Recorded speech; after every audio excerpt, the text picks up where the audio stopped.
రాజకీయాల కోసం మన దేవుళ్ళని మన నమ్మకాల్ని అడ్డు పెట్టుకుని వాడుకుంటున్న వాళ్ళందరికీ మనం బుద్ధి చెప్పి తీరాలి. వాళ్ళు ఎవరైనా సరే, ఎలాంటి వాళ్ళైనా సరే.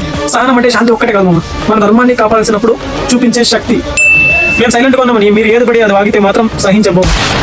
సనాతన ధర్మంతో నడుస్తున్న దేశం కర్మభూమి. మీరు పిచ్చి పిచ్చి వేషాలు లేక నాశనం అయిపోతారు, నలిగిపోతారు, దిక్కు మొక్కు లేకుండా పారిపోతారు. చెప్తున్నా, తుచ్చమైన రాజకీయాలు చేస్తే ఒక్కొక్కడికి తాట తీస్తానని చెప్తున్నాను మీకు.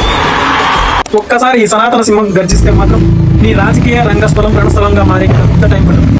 ఇప్పుడు మనం నిలబడి ఎదిరించకపోతే మన చరిత్ర మనల్ని సహించదు.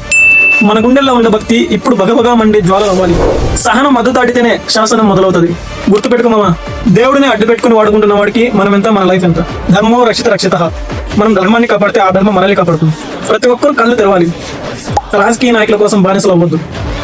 మన ధర్మాన్ని మనం కాపాడుకుందాం, మన దేవుడిని మనం కాపాడుకుందాం. Thank you.